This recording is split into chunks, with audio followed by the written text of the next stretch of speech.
Ha. Qo'shni Zafar aka bor o'rtog'ingiz. Zafar patpatmi? Ha, shu pat. Shuni ayolidan so'rab, u Zafar akani o'ziga bildirmasdan ishtonni olib chiqqanman dadasi. Bilasizmi? Zafar akani 9 ta o'g'li bor-ku. Men ham niyat qildim dadasi. O'ziga bildirmasdan shu ishtonni kiyib yursangiz, ha bizda ham qo'sha o'g'il bo'larmidi? Dugonamga havas qilaman dadasi. Mana shu ishtonni kiyib oling. Ishtonni emas, o'zini olib kelib qo'ymabsiz-da. Bu nima qilganing? Mani oriyatim qayerda qoldi? Bir kamim endi Zafar patpatni ishtonni kiyish qoluvdi. Voy dadasi, nima unaqa deysiz? Ya yirim siri menga o'tsin ya. Ya quchoqlama buni ishtonni. Ya, mani bunaqa qilib yuragimni siqmagin. Bu ishtonni kiyib bo'ladimi? Ha? Bu insonning ishtoni emas, bu devniki bu. Ilchiga bir telechka saman ketadi bunga. Buni sudrab kiyib bo'ladimi? Kiyasiz dadasi.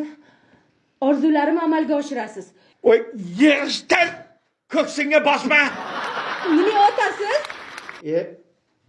Otmang. Agar ishtonni kiyishga uyalsangiz, bo'lmasam Zafar akani oyoqlarini orasidan o'tasiz. Ha? Mana pichoq. Undan ko'ra so'y mani. Men endi kimsan Zafar patpatni putundayidan o'tishim qoluvdi. Voy dadasi, nima qilibdi? Nima qilibdi? Ya bunaqa qilib 9 ta o'g'il bo'lgandan ko'ra bitta o'g'il bilan o'taman. Ertaga butun ishxonaga sasiydi. Ha? Meni putimni tayidan o'tgan bu deb. Tushundingmi? Men ham yashashim kerak insonga o'xshab. Masxara qiladi maymunga o'xshab.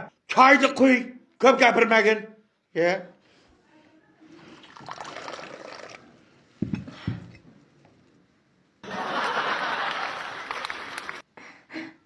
Choy iching dadasi.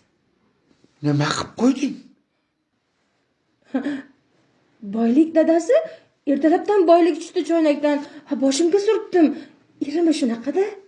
Choydan iching. Bu Zafar patpatni ishtonni ushlamagan joying qolmadi. Bu ishton bilan qayerlarga bormagan, nimalar qilmagan